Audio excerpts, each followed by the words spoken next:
Hello everyone and welcome back to Lifting the Veil. I've got a good show for us today. We're going to be continuing our Entertained by Demons series with episode 2. There's a lot of information to cover, so without any further ado, let's get right into it.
I kind of get possessed by the devil when I'm performing, which is funny.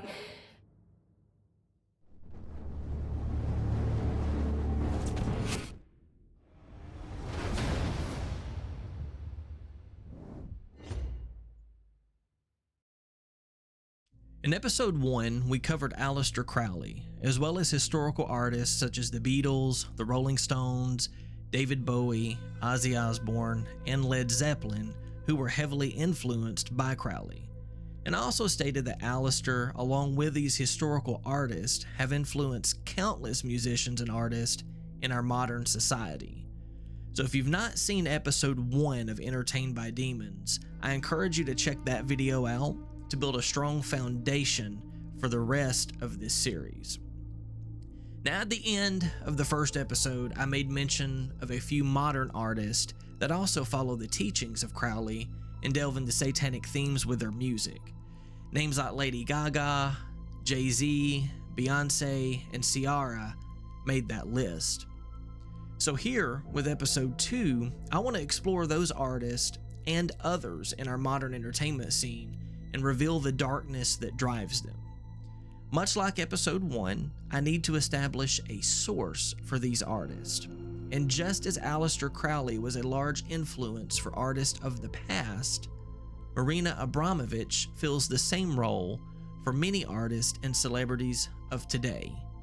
It is with her that we'll begin episode 2. Marina Abramovic was born November 30th, 1946. She calls herself a Siberian conceptual and performance artist. Her work explores body art, endurance art, the relationship between the performer and audience, the limits of the body, and the possibilities of the mind. She has been active for over 4 decades. Abramovic refers to herself as the grandmother of performance art. She brings in the participation of observers, focusing on confronting pain, blood, and physical limits of the body. Regardless of the fact that she wants to call herself an artist and that she wants to hide behind the "it's just art" phrase, it only takes a quick glimpse into the body of her work to realize that she is a practicing witch who is practicing real witchcraft, following the ways of the unclean spirits. Speaking of witchcraft, I wanted to show you a clip here of what it is that Marina calls performance art. And you tell me whether or not you can draw a parallel between what she calls art and what anybody with common sense would call witchcraft. Okay, looks like we've got a bucket of blood there. Now, they claim this is pig's blood. Whether it is or not, I'm not sure. She writes these strange phrases. Let's look at that again. She writes these strange phrases on the wall: mix fresh breast milk with sperm and drink on earthquake nights. So strange. Let's see here. This one got tied up in the John Podesta, Hillary Clinton rabbit trail that we're not going to visit, but it does say, with a sharp knife, cut deeply into the middle finger of your left hand and eat the pain. Now, John Podesta attended the spirit cooking with Marina here, and later he was seen with a bandage on the middle finger of his left hand. Now, again, the left hand symbolizes the left hand path of witchcraft, which is black magic. But let's keep looking at this video. Fresh morning urine, sprinkle over nightmares. We have some more blood.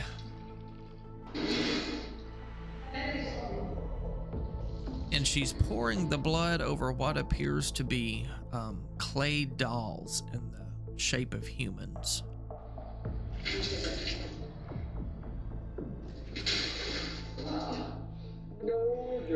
Well,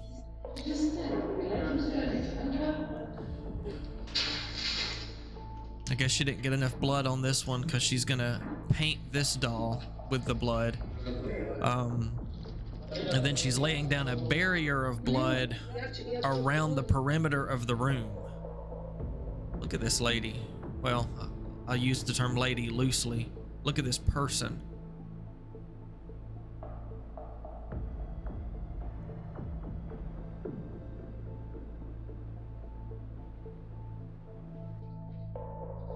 Face the wall, put your head against a mineral pillow.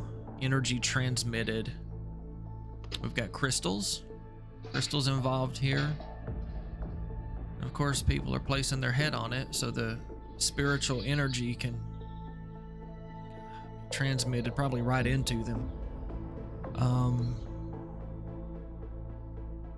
Guys, I mean, if that's not witchcraft, I don't know what is. Marina's work largely involves blood, cannibalism, and children. We'll take a look at a few examples over the next few minutes.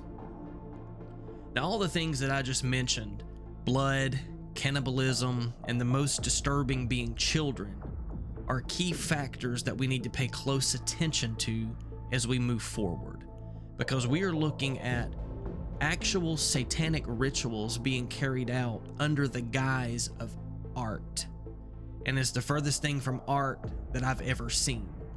So I sincerely apologize for the graphic nature of the next few slides, but it's necessary to reveal the evil that is at work within the world. Now, as we can see here, these are very disturbing images, and I have tried to censor out the more offensive elements. Although if I censored out everything that's offensive, you wouldn't be able to see the picture. But we have got a model posing on a table with real entrails from a human cadaver, they claimed, laid on top of her. Now, how is this artistic in any way? We see two satanic signs from Abramovic, where she has the crossed arms over her chest, pointing back to Aleister Crowley from episode 1, as well as her raised left hand from the left hand of power, the left hand path of witchcraft, which is black magic. On these next slides, we see that she clearly has an obsession with placing what's supposed to be inside the body on the outside of the body. This evisceration or disemboweling of a body is tied to satanic sacrificial practices. This also ties into the next two themes we're going to explore that are prominent in Abramovic's work. Now, you can't talk about Abramovic without also mentioning the name John Podesta. This is due to John's disturbing fascination with artwork of young children. We'll look at the ties between Abramovic, Podesta, and children in just a moment, but it appears they also share a fascination for art of disemboweled people as well.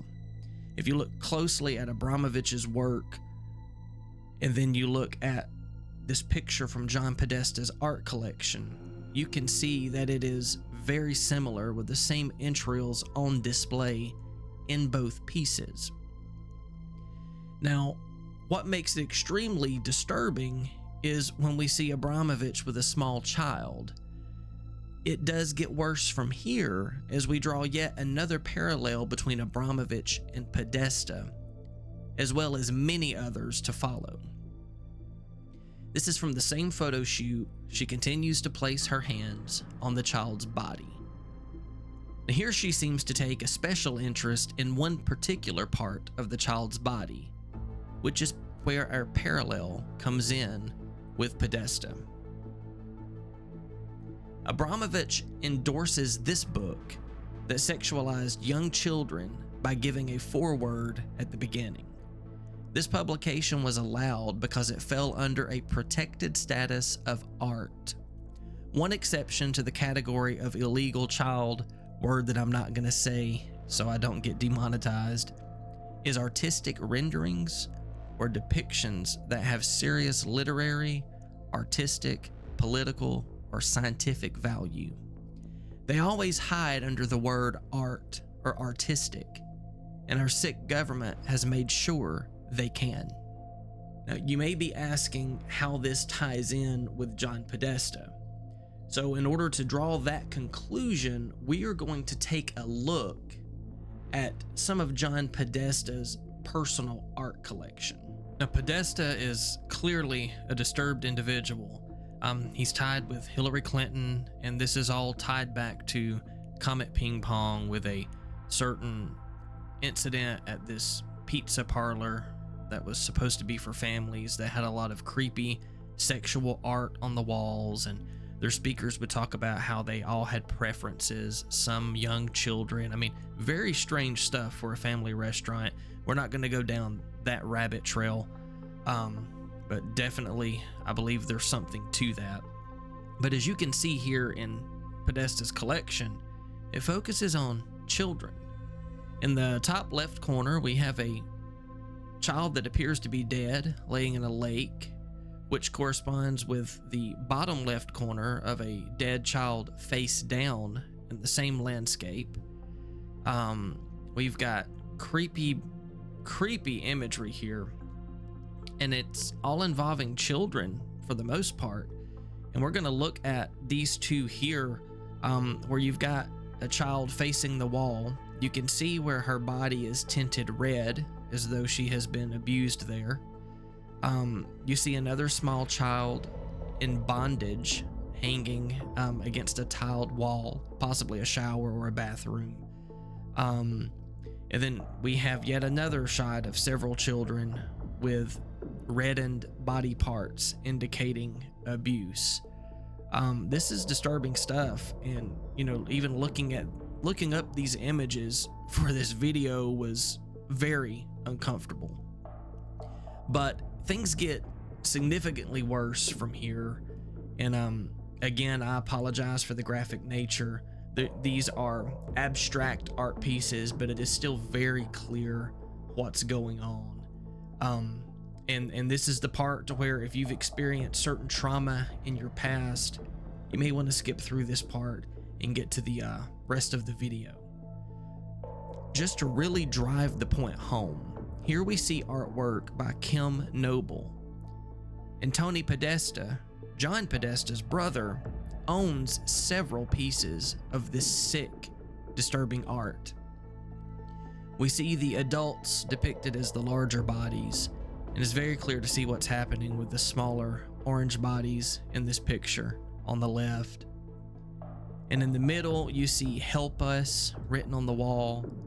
We have large blue bodies indicating males, as well as crudely drawn genitalia. And then you have a very small pink body indicating a young girl standing in this circle of men. And then in the final picture here on the right, you see "Help" written on the wall again, with the small pink child chained to a chair with three larger adults. And then you see an even smaller child indicating an infant kneeling in the floor in front of these. And then in these following pictures, help again is written on the wall. We see clearly an adult and then a very small child. And you can tell what's going on by that picture. And then on the right,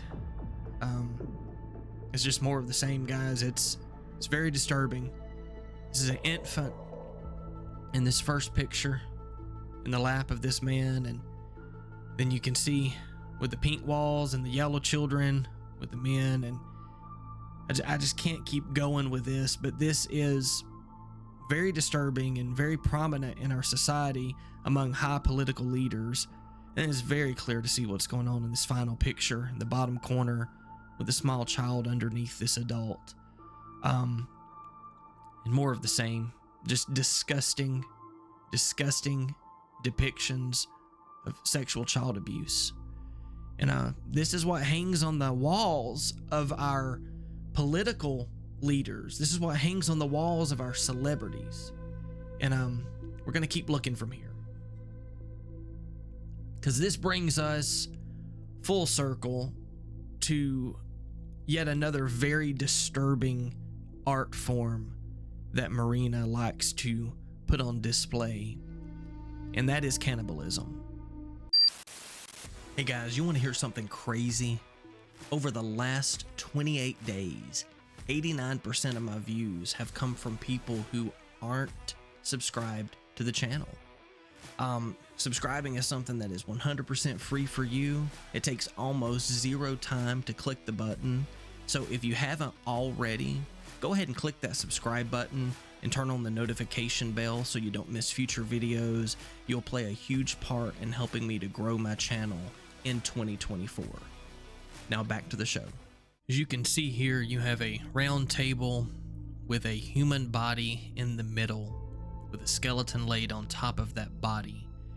Now, it may not be super clear in this picture, but these are all famous celebrities sitting around this table, eating plates of what's supposed to be mock entrails. Different parts of the body have been cooked and prepared for them to eat.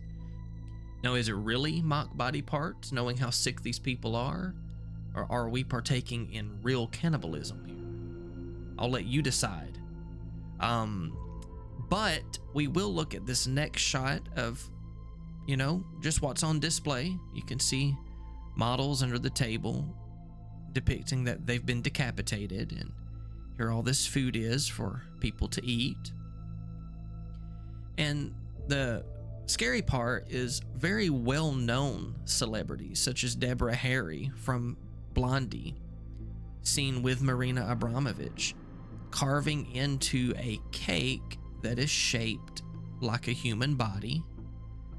She's holding the knife, stabbing it in, and then she carves out the heart and holds it up for display, because this is normal. This is what celebrities do apparently in their spare time. They go to cannibal parties. And then we see here Gwen Stefani with Marina Abramovic taking her picture. You can see she was one of the quote-unquote doctors that was sitting around that table. She's taking her picture in front of the completely mutilated, what's left of the cake that was shaped like the body that Blondie carved into. And then we see here several celebrities that were present at this same event. We've got familiar faces like Chris Rock, Jared Leto, William Dafoe, Kim Kardashian, Jay-Z. But there's one performer that shows up more than all the others. We see here 5 instances of the same person from different events, and that person is Lady Gaga. Here we see Lady Gaga with Marina Abramovic, and this appears to be an actual human model in this vat of some form of hopefully edible liquid. And we can see Lady Gaga in the first picture where she's getting her sample from, which just speaks to the perversion of these people. Then in the middle, you see her enjoying her food sample, liquid sample, and then Marina pulls her sample from the same area. So guys, this perversion runs deep, and it all has to do with, you can see the themes of cannibalism and sexual perversion present in this picture. So with Lady Gaga appearing in so many shots, and then we see her here with Marina, I think it's important to take a look at her as our first modern artist that is definitely tied in with the occult. Lady Gaga is named after the song Radio Gaga by Queen.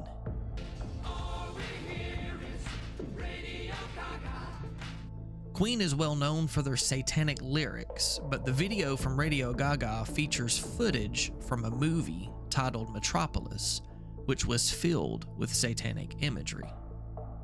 Okay, so real quick, we're gonna listen to what a few of Lady Gaga's fans have to say about their experience with being in her fan club.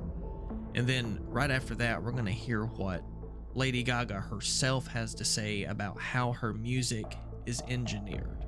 Check this out.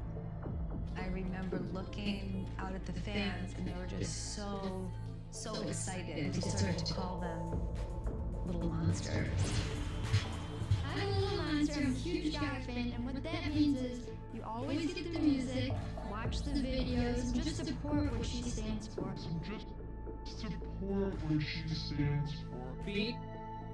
You just support what she stands for. So what does she stand for? Being a little monster means that you are brave, as well as listening to her music and supporting her artistic views. Oh, he almost sounded like a man when I slowed it down there. Supporting her artistic views. Now, her artistic views seem to align with the artistic views of Marina Abramovic, which her artistic views are black magic witchcraft. Let's listen to what she has to say about how she engineers her music. This sort of community, this culture that we built together, it gets stronger and stronger, and it's like every person that's in the arena is really into what we're doing. I'm sure they're into it. Put into this music, it's designed to wake you up. It's designed to wake you up. I bet it is. The way the beats move, the way that the music moves, it's designed to send you on an adrenaline rush. It's designed to send you on an adrenaline rush. Now, adrenaline makes you have a over-exaggerated sense of well-being. So if you're listening to this music, if you're attending the show with the lights and the atmosphere, you're going to feel good. But what is it that you're going to feel good about? Let's dig a little deeper. Now, like many of the stars that we're going to talk about in this series, Lady Gaga claims to have religion. She claims to believe in God, she claims to believe in Jesus, and she even prays with her band backstage before they go out and perform. I want to check out one of those prayers now, and then we're going to break that down and take a look at what transpires immediately after she prays to the Lord to bless them. See, we have our head bowed in reverence. Let's see. Dear Lord, thank you so much for bringing us here today. We feel so humbled every day that we get to experience what we experience Humbled. on stage. Any doubt, any fear, any lack of confidence that we have must now wash away. We must be brave, Lord.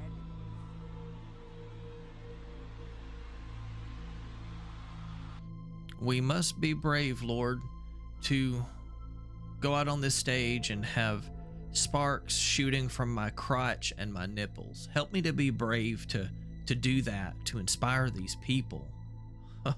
Let's keep going.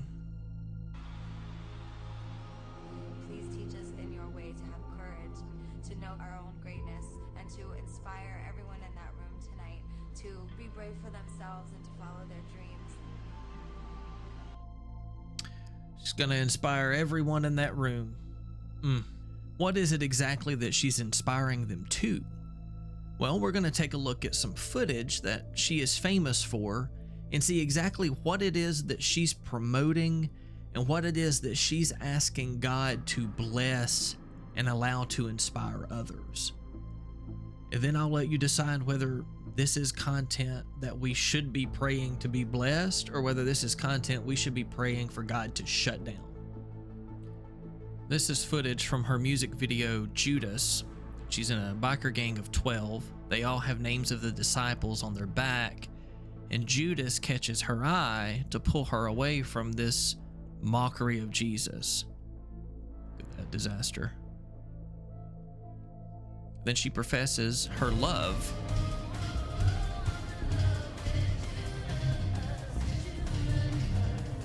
for Judas. The rest of this footage is even more disturbing, with upside down crosses and profane religious references, an upside down cross in her crotch. She eats a crucifix, an apparent orgy while she's wearing the upside down crosses. This is just disturbing stuff.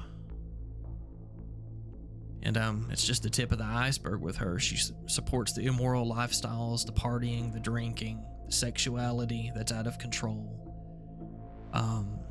Death is glorified. Here's more scenes from the abomination of Judas.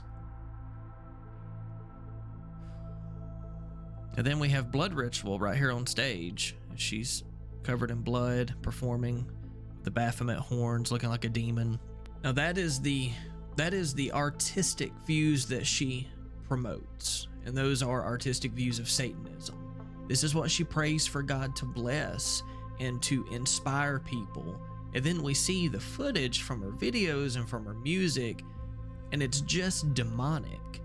But I want you to keep in mind the prayer that she prayed before she went out on stage, asking for God to take away any fear, to bless them with their own greatness. They have no greatness within themselves. Greatness comes from our Creator.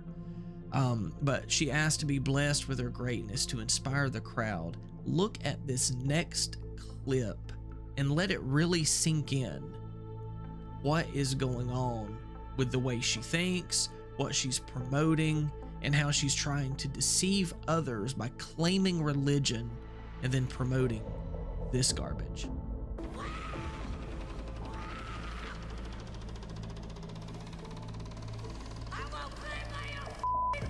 Oh, here we go with the profanity right after prayer. This just reminds me of some kind of ritual that you would see in a frantic worship to a false god. This lady's vomiting all over her and calling it art. This is demonic, just 100% demonic. People are worked up into a frenzy for this garbage.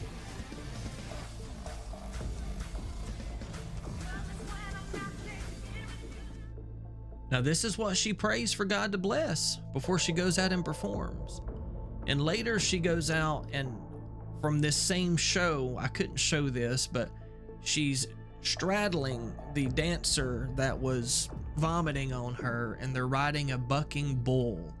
And basically it just looks like a sex ritual. It is disturbing, disgusting stuff.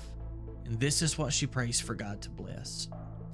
But if, just in case you are still not convinced, I'm going to let Lady Gaga herself tell us what she thinks about truth. And we know that Christ says he is the way, the truth, and the life. Well, this is Lady Gaga's view of truth. So let's let her close us out with her own words on what she feels about truth.